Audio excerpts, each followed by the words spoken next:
The NBA playoffs are when the stakes are at its absolute highest. Some players embrace the pressure. They ramp up their games to a whole new level that we rarely see from them in the regular season. That's not always the case, however. In fact, the vast majority of players regress in the playoffs. It happens to even the greatest of stars. In other cases, maybe it's not the performance itself that altered their careers, but the aftermath. Sometimes a single poor performance can haunt their careers forever. How's it going, folks? My name's Andy, and today let's take a look at 3 NBA players whose careers got severely impacted from a single playoff series. Without further ado, let's begin. Joe Harris. The 2021 playoff series between the Bucks and Nets was the most exciting, the most anticipated series of that entire postseason. It matched up a loaded Nets team against Giannis and the Bucks, coming off of back-to-back MVP awards, but still seeking his first championship. It was such a fantastic series, and most people joke, hey, if Durant's feet were just a tad bit smaller, the Nets would have won that series, and probably the championship. However, lost in all the noise was the abysmal performance of Joe Harris. Now, why exactly should we put the blame on a role player? Well, that season, Harris recorded the best season he's ever had.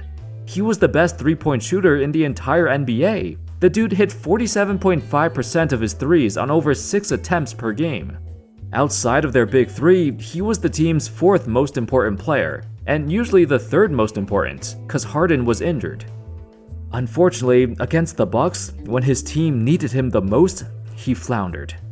In games 3, 5, and 7, Harris shot 1 for 11, 2 for 11, and 3 for 10. Game 3 was incredibly important. The Nets had a very high chance to go up 3-0. If they won Game 3, the series would have basically been over. Then this happened. Drive, pulls back, uses the screen. Back out to Harris, 4 on the 24. Harris has it, open two-pointer, won't go, rebound goes to Holiday. In the last minutes of that game, the Nets were up 83-82, with possession of the ball. Durant gets double-teamed, and he finds a wide-open Joe Harris. And wide open is underselling it. There's nobody within 10 feet of him when he catches the ball. Brook Lopez is not even making an effort to run out to contest him, while Jrue Holiday literally has his back turned, as he's focused on making sure Kyrie doesn't get the ball. Harris pulls up for a jumper and brick. To make it worse, he stands around for a little bit while Jrue Holiday runs up the court.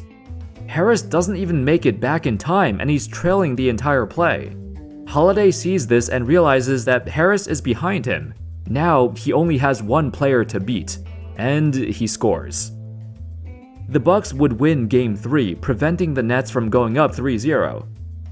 After the game, Steve Nash was asked about Harris's struggles, and he responded with this statement. "Everyone has off shooting nights. It's unfortunate that we lost the game. I'm not worried about Joe Harris at all. He's smart, he's tough, he's an incredible shooter, and if he gets the same looks, my money's on him."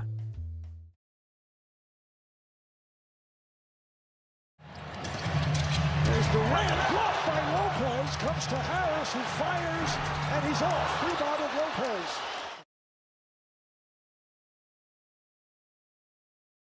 Game 7, overtime, with the score tied at 111, the Nets would not score a single point in the last minute, as they went on to lose the series.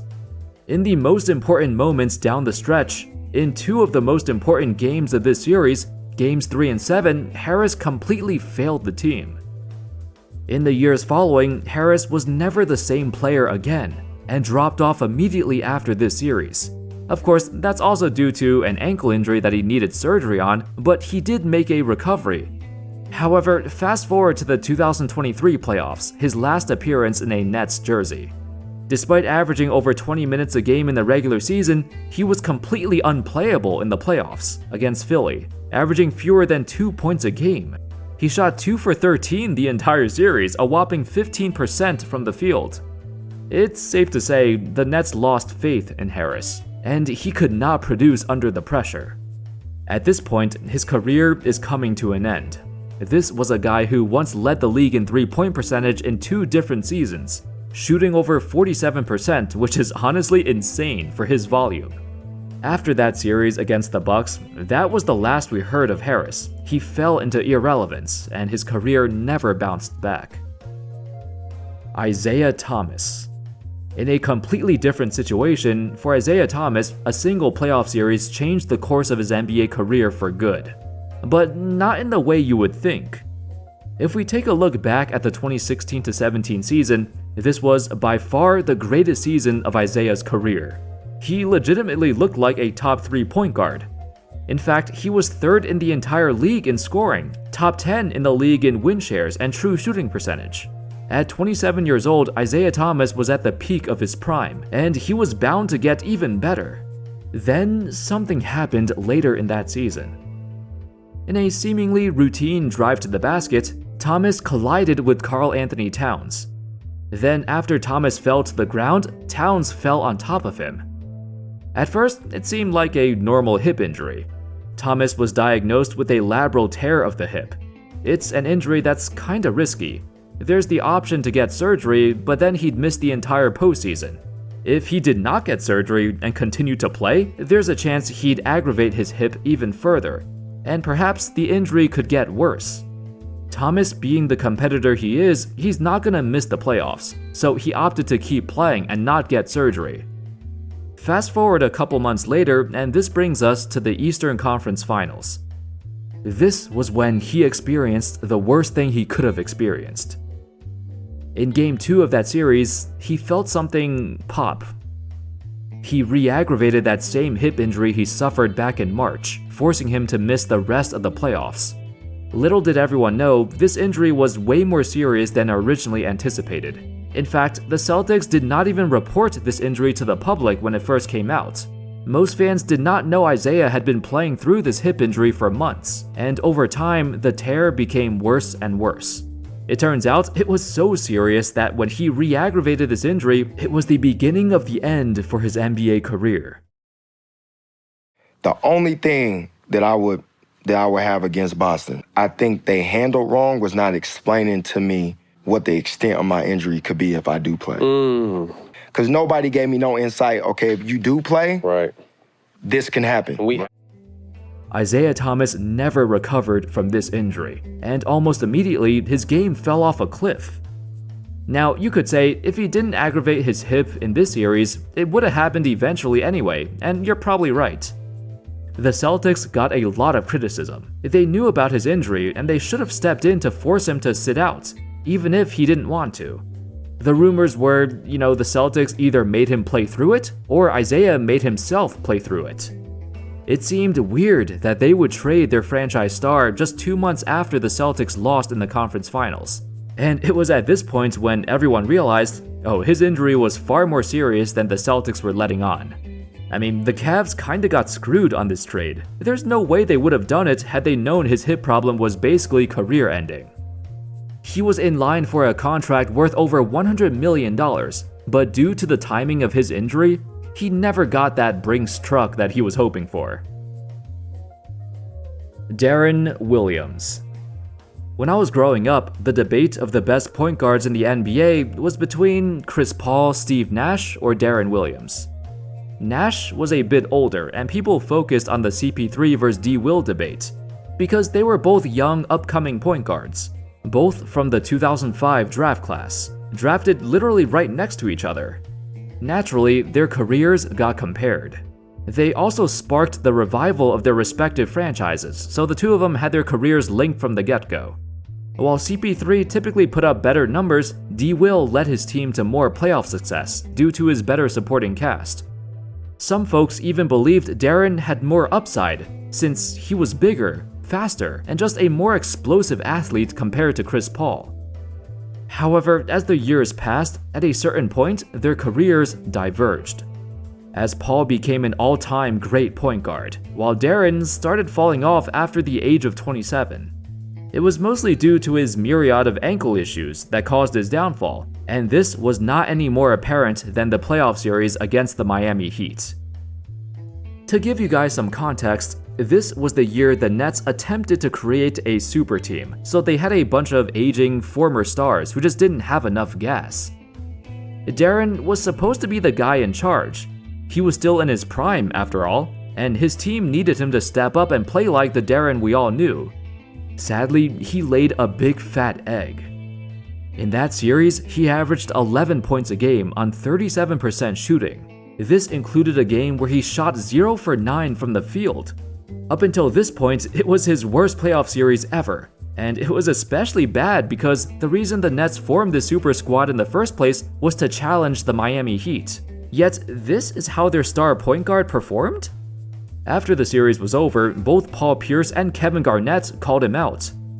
Before I got there, I looked at Darren as an MVP candidate, but I felt once we got there, that's not what he wanted to be. He just didn't want that.